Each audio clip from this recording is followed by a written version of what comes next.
नमस्कार मित्रांनो, तर LIC मध्ये वॅकन्सी निघालेली आहे असिस्टंट ॲडमिनिस्ट्रेटिव्ह ऑफिसर AAO.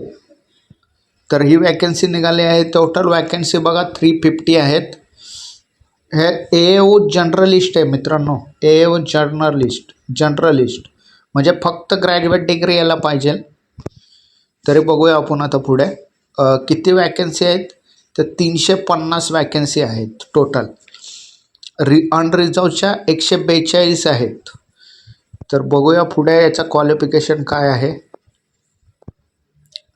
अतिशय चांगली वॅकन्सी आहे. जे बँकिंगची तयारी करतात ते ही वॅकन्सी फिल करू शकतात. तर बघूया इम्पॉर्टंट डेट्स. हे बघा 16/8 म्हणजे आजपासून सुरू झालेलं आहे ॲप्लिकेशन सुरू झालेलं आहे आजपासून.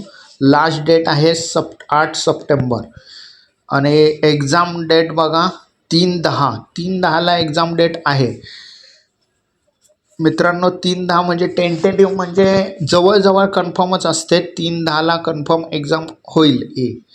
आणि मेन बघा कधी आहे. प्री 3/10 आहे आणि मेन 8/11 म्हणजे नोव्हेंबरमध्ये मेन होऊन जाईल मित्रांनो. त्याच्यानंतर इंटरव्ह्यू असेल. तर बघूया एज क्रायटेरिया बघूया पहिले. मिनिमम एज 21 आहे आणि मॅक्झिमम एज 30 इयर्स आहे मित्रांनो. म्हणजे जनरलवाल्यांसाठी 30 इयर्स आहे. जनरल आणि EWS यांच्यासाठी 30 इयर्स आहेत आणि SC साठी 5 इयर्स एक्स्ट्रा आहेत. OBC साठी 3 इयर्स एक्स्ट्रा आहेत. तर मित्रांनो एज लिमिट बघितलं आपण. आणि क्वालिफिकेशन बघा मित्रांनो. Educational qualification for AAO bachelor degree in any discipline from recognise institutes. म्हणजे काय पाहिजे तुम्हाला. ग्रॅज्युएट डिग्री पाहिजे. 15वी झालेली पाहिजे. कोणत्याही फील्डमध्ये तुम्ही ग्रॅज्युएट असाल तर तुम्ही हा फॉर्म फिल करू शकता. पुढे बघा मित्रांनो. पगार बघा मित्रांनो किती आहे तुमचा.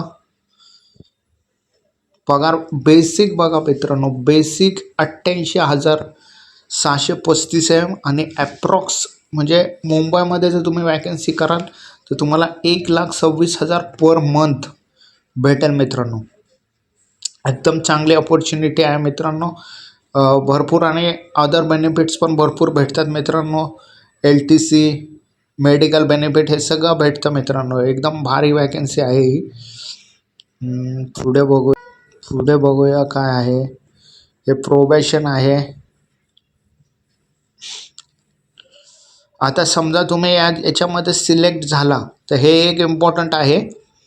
सगळं तुम्ही याच्यामध्ये सिलेक्ट झाला तर तुम्हाला 4 वर्ष तुम्हाला इथे राहायला लागेल आणि 4 वर्ष तुम्हाला इथे म्हणजे LIC मध्ये तुम्हाला मिनिमम 4 वर्ष राहायलाच लागेल. तुम्हाला काम करावं लागेल.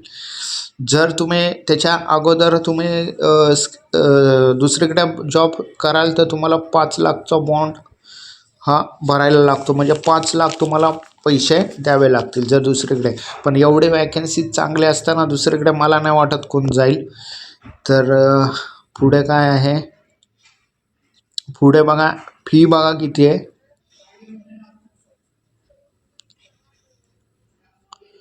ॲप्लिकेशन फी म्हणजे 700 रुपये ॲप्लिकेशन फी आहे मित्रांनो. हे बघा ओपन अनरिझर्व आणि जनरलवाल्यांसाठी 700 रुपये आहे प्लस GST आणि transaction tax charges. SC ST वाल्यांसाठी फक्त 85 रुपये आहेत आणि ट्रान्झॅक्शन चार्ज आणि GST. म्हणजे SC ST वाल्यांना फक्त 85 म्हणजे 100 रुपये 100 पण नाही मित्रांनो.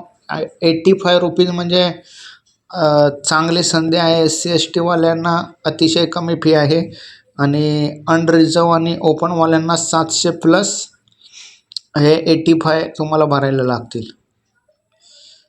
म्हणजे 700-750 पर्यंत फी तुम्हाला आहे. तर सिलेक्शन प्रोसिजर तर बघितले आहे. आता सिलेक्शन प्रोसिजर बघा. प्री एक्झाम आहे.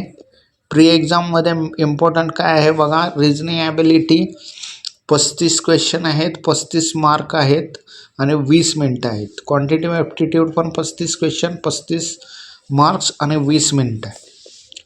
म्हणजे 20 मिनटात तुम्हाला सोडवायचं आहे. इंग्लिशमध्ये 30 क्वेश्चन, 30 मार्क्स आणि 20 मिनटं. पण इथं बघा मित्रांनो, तुम्हाला 16 मार्क SC ST वाल्यांना क्वालिफाय म्हणजे काढायलाच लागणार आहेत.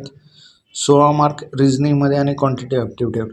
अँड अदरमध्ये 8 म्हणजे अनरिझर्व आणि WS आणि OBC यांना 18 मार्क क्वालिफाय म्हणजे मिनिमम मार्क तुम्हाला 18 याच्यात पाडायला लागतील. आणि ओव्हरऑल तर कट ऑफ लागणारच आहे.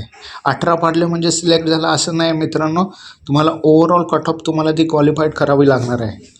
आणि इंग्लिश लँग्वेजमध्ये फक्त 9 मार्क पाडायचे आहेत SC ST वाल्यांना आणि OBC WS आणि अदर्स अनरिझर्ववाल्यांना 10 मार्क पाहिजे. पण जेव्हा तुमची कट ऑफ होईल, कट ऑफच्या मार्क तुम्हाला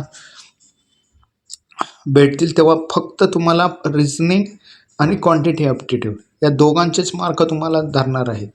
इंग्लिशचे धरणार नाहीत. इंग्लिश फक्त तुम्हाला 10 मार्क पाडायचे आहेत आणि पास होऊन तिचा काही उपयोग राहणार नाही इंग्लिशचा. म्हणजे फक्त 10 मार्क पाडायचे आहेत तुम्हाला इंग्लिशमध्ये, पण ते कट ऑफसाठी मोजले जाणार नाहीत. हे लक्षात घ्या मित्रांनो. त्याच्यानंतर मेन एक्झामिनेशन आहे. मेन एक्झामिनेशनमध्ये बघा, मेन एक्झामिनेशनमध्ये रिझनिंग आहे, general knowledge, current affair, data interpretation, insurance and financial market awareness. म्हणजे 120 मार्काची एक्झाम आहे, मॅक्झिमम 300 मार्क. इथं पण बघा मिनिमम क्वालिफाय म्हणजे मिनिमम तुम्हाला एवढे पाडायला लागणार आहेत प्रत्येकाला. दिलेलं आहे बघा इथे 45, 30, 45, 30 असे मार्क पाडायला आहेत. आणि इथे पण इंग्लिशची एक्झाम ही डिस्क्रिप्टिव्ह आहे, पण ही फक्त क्वालिफाईंग नेचर आहे. म्हणजे फक्त क्वालिफाय करायचे, तिथे कट ऑफसाठी तुम्हाला याचे मार्क धरले जाणार नाहीत. तर ही एक चांगलं आहे. ज्यांचं इंग्लिश वीक आहे ते पण याच्यात फॉर्म भरू शकतात, कारण इंग्लिश फक्त तुम्हाला क्वालिफाईंग मार्क काढायचे आहेत. परत आता इंटरव्ह्यू तुम्हाला याच्या आता मेन झाल्यानंतर तुम्हाला इंटरव्ह्यू पण द्यायला लागेल. तर मित्रांनो, ही आहे प्रोसिजर.